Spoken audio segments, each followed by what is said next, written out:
In The Misenchanted Sword, a soldier stumbles upon a wizard in the forest.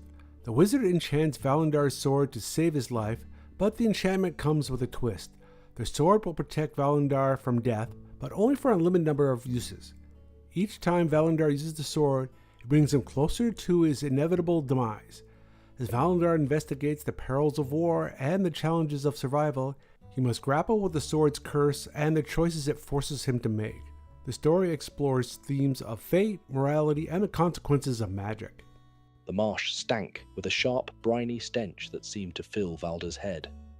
He stared out across the maze of tall grass and shallow water for a long moment, and then reluctantly marched onward into it. The ground gave beneath him.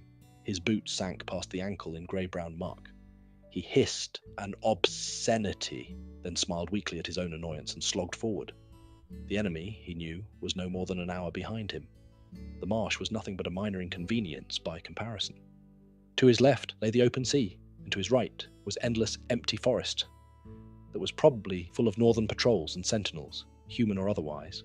Behind him, somewhere, were the 3 northerners who had been pursuing him for the past 4 days. Ahead of him, wet and green and stinking, lay the coastal marshes. He could, he supposed, have turned to the right and avoided the marshes, tried to lose his pursuers in the forest, but he had been running through forests for 4 days without being able to shake them off his trail. At least the marshes would be different. The Misenchanted Sword is the first of the Legends of Alashar, followed by With a Single Spell.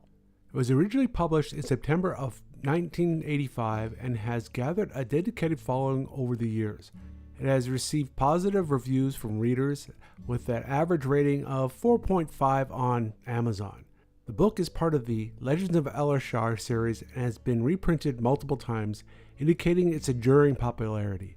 Despite being published decades ago, it continues to be a beloved fantasy novel among fans of the genre.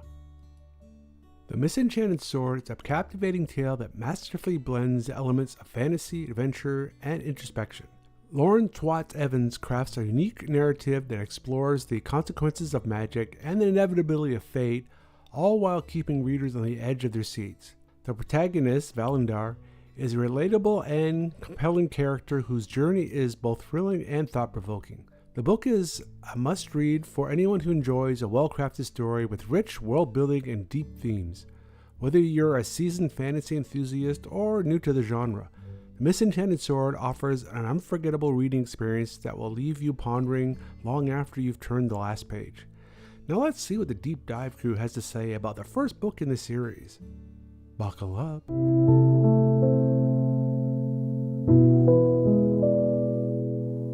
Buckle up, folks. We're diving into the first part of The Misenchanted Sword. Oh, yeah. It's a classic fantasy novel, and A good one. it might just surprise you. We're going spoiler-free today.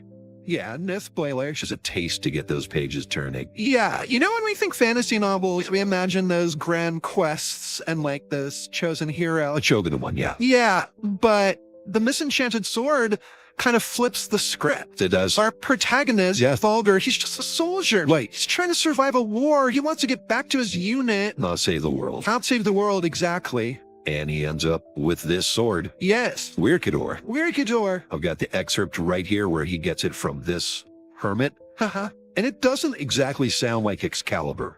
No, it does not. It's ugly functional. Yeah. Almost like the hermit is handing him a chore A chore. instead of like a gift. Right. Yeah. Right. And the hermit even calls it the Slayer of Warriors. Yeah. Not exactly inspiring, is it? No, you start to wonder, what kind of sword is this? Right.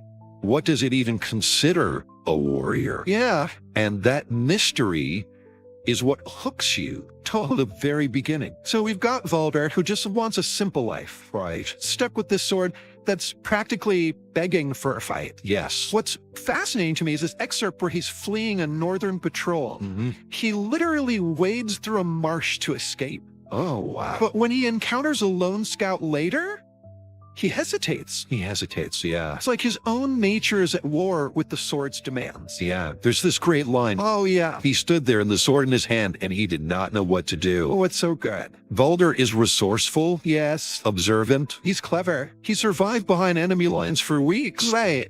but he just doesn't have that killer instinct. Doesn't have it. No. And then there's the whole can't sheath it until it kills thing. Oh, yeah. I mean, talk about pressure. Oh, my gosh. Like, how do you even deal with that? And it's not even a simple bloodlust. Right. We see Valder trying to trick the sword Oh, yeah. by cutting himself. Yeah. Doesn't work. Nope. There's a specific kind of fight, a certain kind of opponent that Weirikidor seems to crave. It's picky. It's picky. It's got standards. It's like it has its own twisted code of honor. Totally. The bizarre. You think, is Valder even in control at this point? Right. Or is the sword leading him? Leading him on a path he never wanted. Yeah, on a path he never wanted. That's the core tension of the story, isn't it? I think so. This ordinary guy thrust into these extraordinary circumstances, Yeah. grappling with a power he doesn't understand, Right. frankly doesn't want. Doesn't want. And this is just the beginning. Oh, I know. There's so much more to come. Okay, hold on. Before you spill all the beans, Okay. let's talk about what makes this book, Okay. and frankly, the entire series so compelling. Well, Lawrence Watt Evans, Yes, he's a master of world building. I agree. Ethshar isn't your typical fantasy land. It's got this rich history, complex politics, and a magic system Yeah. that's both fascinating and believable.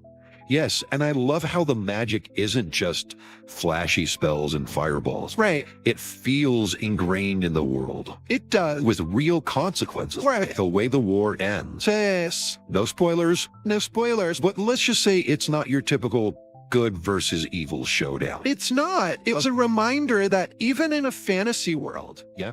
things aren't always black and white. Right. And the aftermath of this war has ripple effects throughout the rest of the series. It really does, and this is just the first book. I know, I right? haven't even touched on the dragons, The dragon. the political intrigue, encounters with other magical beings. No, it's so good. I know. There's a reason this series has become a cult classic. Oh, for sure. It subverts expectations. Uh-huh. It challenges you to think. It does. And it keeps you guessing until the very end. You're on the edge of your seat the whole time. The whole time. So if you're tired of the same old fantasy tropes, Yeah. if you want a story that's both intelligent Yes. and entertaining, then The Misenchanted Sword is for you. Absolutely. And the best part What's that? is it's just the first step Oh, yeah. into a vast and fascinating world. It's like opening a door to a whole new universe. It is. And once you step through, Uh-huh. you'll want to explore every corner of it. Exactly. You really will. And trust me, you'll be glad you did. Hmm. We'll be back in a bit to delve deeper into Baldur's journey. Can't wait. But in the meantime, Yeah. why not grab a copy of The Misenchanted Sword and start reading? That's a great idea. You won't regret it. I promise you won't. You really won't. You really won't. So you know what's really interesting about this first book? How it sets up Valder's character. Right? We see him struggling with this sword, wanting a simple life, Yeah. but constantly pulled back into conflict. It's like he just can't escape it. He can't, and that theme continues throughout the entire series. It does. It's almost like his initial struggle with Weirikidor. Right. It foreshadows these challenges that he's going to face later on. Yeah. Even when he thinks he's escaped its influence. Right. It's like a metaphor for Uh-huh. all the things in life that we can't simply run away from. Absolutely. And speaking of running away, Okay. after the war ends, Oh. in a way that's completely unexpected, by the way. Oh, yeah. You've got to read it to believe it. It's wild. Valder finds himself facing a whole new set of problems. Oh, no. You'd think he'd get a hero's welcome, right? I would think so, yeah. He survived the war. He's got this powerful magical sword, right? Time to retire. Live happily ever after. Yeah, go live on a beach somewhere. Exactly, but not exactly. Remember General Gore, Oh, yeah. the officer who wanted Valder to kill that prisoner? Uh-huh. He becomes a key player in the new political landscape, Right. and he has a rather unsettling proposition for Valder. He wants him to be an assassin, right? He does. I remember that from the excerpts. It's almost ironic. It is. The guy who's trying so hard to avoid killing Yeah. gets drafted into a job where that's the main requirement. I know. It's crazy. It's brilliant, isn't it? It is. The way Watt Evans twists that hero's journey, Right. turning it on its head, Completely. and it forces us to ask, what would we do in Valder's position? Yeah. Could we resist such an offer? Especially when it comes from someone as powerful as Gore. Especially from Gore. Yeah, there's a part in the book where Baldur tries to refuse. Mhm. He even appeals to Gore's sense of decency. Right. But Gore makes it clear he's not asking, he's telling. He's not asking. And refusal is not an option. Not an option. That scene really highlights the power dynamics It does. at play, not just between Valder and Gore, Right. but like within this society that's been ravaged by war. By war, yeah. The old rules no longer apply. They don't. And those in power can just dictate the fates of others. It's a very different world. It's kind of a bleak outlook, isn't it? It is a little bit bleak. Even when you win the war, you can still lose your freedom. It's a reminder that peace doesn't always bring tranquility. Right. Sometimes it creates a vacuum Uh-huh. that's quickly filled by these new conflicts, these new struggles for power. So Valder ends up as an assassin, He does. carrying out Gore's dirty work, Yeah, but he never loses sight of that simple life he craves. he doesn't. Right. No, he's always got that in the back of his mind. Even while he's doing things that he absolutely despises. Absolutely. And there's this constant internal conflict Right. within him. He's counting the times he used Werkador, knowing that each kill is bringing him closer to his own death. Closer to the end, yeah.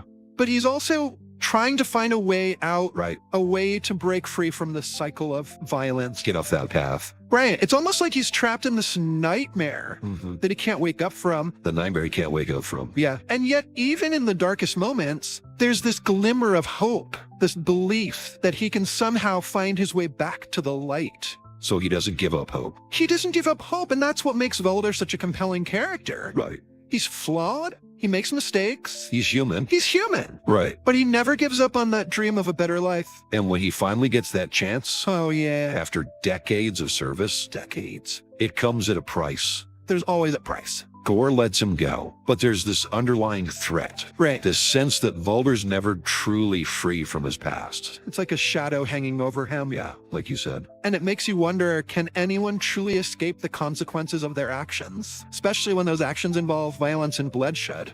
But Valder tries, doesn't he? He does, he really does. This is this peaceful little haven at a crossroads. A haven. And for a while, it seems like he's finally found Mhm. that simple life that he's been searching for. It's a beautiful image, isn't it?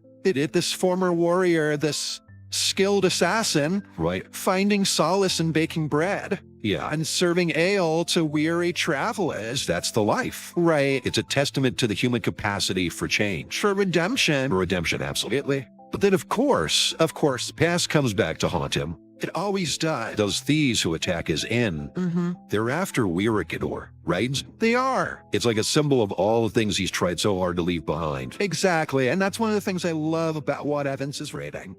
What's that? He weaves these recurring themes throughout the series, Yeah. reminding us that our pasts shape who we are, even as we strive to become something more. So even in this quiet little inn, Yeah, Valder can't escape the shadow of the sword. he can't. He's forced to confront the fact that it's still a part of him, and that maybe running away wasn't the answer after all. Maybe not. It's a powerful realization, It is. and it really sets the stage for the rest of the series. Right. Valder's journey is far from over. Oh no. He's still got to figure out how to break free from Werkador's influence, Right. and that's gonna take him to some unexpected and dangerous places. Sounds like a lot more adventure. It is a lot more adventure. So it sounds like this first book is just the tip of the iceberg. It is. There's so much more to explore, so much more to discover about Valder, about Ethshar, about the nature of magic itself. Absolutely. And that's what makes the Misenchanted Sword Right. and the entire Ethshar series so captivating. I agree. It's a journey of self-discovery, Yeah. an exploration of good and evil, Right. and a reminder that even in a world of magic, it's the choices we make that truly define who we are. Well, we've covered a lot of ground today. We have. And I don't know about you, but I'm definitely ready to dive into the rest of this series. Me too. There's still so much more to unpack. Oh, So many twists and turns ahead. exactly. But for now, we'll have to leave you with that cliffhanger. No, What happens to Valder? right. Does he find a way to break the curse? Well, you'll just have to read the book to find out. You will. In our next segment, we'll be diving into some of the other fascinating characters Yes. and storylines that make this series so unforgettable. So we left off with Valder realizing he can't just outrun his past, Right. especially with a bloodthirsty sword Yeah. stuck to his side. Pretty much. He has to Ethshar the spices, hoping to find a wizard who can deal with magical enchantments. Sounds like the start of a whole new adventure. It is, but it's also where the story takes a turn toward the philosophical. Okay. He meets this wizard, Iridith, who's lived for centuries. Centuries, wow. She knows a lot about Wyrikidor, Right. maybe even more than the hermit who gave it to him. I'm looking at the excerpt where they first meet. Yeah, She's not what you'd expect from a powerful sorceress. not at all. She even jokes about how people imagine wizards should look. Watt Evans does that so well. He does. He takes these fantasy archetypes and makes them feel real relatable or people, but Iridith is definitely powerful. Okay. And what she reveals about Wyrikidor changes everything. It does. She basically tells Valder he's going to live until the sword's had its fill of killing. Oh boy. And then, well, it's not a pretty ending. Not a pretty ending, though. She says he's functionally immortal, Right. but not in the way anyone would want. No. It's almost like a curse on top of a curse. Double whammy. And that's where the real tension comes in. Valder's not just trying to get rid of a troublesome sword. Yeah. He's fighting for his life Literally. in a way he never imagined. And this is just the first book. Right. It makes you wonder, where can the story possibly go from here? I know. I mean, how do you top a setup like that? That's the beauty of this series. Okay. It keeps expanding, deepening with each book. Okay, so going back to Iridith, Yeah. she does offer a solution, a spell that can break the curse, restore Valder's youth. All good things. But it comes with a hefty price. Always a price. I remember reading about the ingredients for this spell, Oh, yeah. and let's just say they're not things you can pick up at the local market. No, not at all. It's a dark path, no doubt, Very dark. and it forces Valder and the reader Right. to confront some tough questions. How far would you go to save yourself? Exactly. What lines are you willing to cross? And it all ties back to that initial question. Yeah. The sword raises what makes a warrior. Right, because facing down dragons and charging into battle. Yeah, that's one kind of courage. Right, But choosing between a terrible fate right. and making the morally complex decision, Yeah. that's a whole other level of bravery. It is a whole other level. And that's what makes the Misenchanted Sword more than just a fantasy adventure. Right. It's a story about choices, consequences, and the struggle to define yourself in a world that's constantly trying to define you. We've only scratched the surface of this book. We really have. And the series as a whole. There's so much more. There are political schemes, encounters with mythical creatures. Don't forget the magic system. Oh, right, the magic system. It's as fascinating as it is dangerous. So it sounds like it's got a little something for everyone. It really does. So if you're looking for a fantasy series that will challenge you, surprise you, Keep you on the edge of your seat. and stay with you long after you finish reading, Absolutely. look no further than The Misenchanted Sword. It's a classic for a reason. It is, and this first book is just the beginning. The beginning of a remarkable journey. We hope this deep dive has piqued your interest I hope so.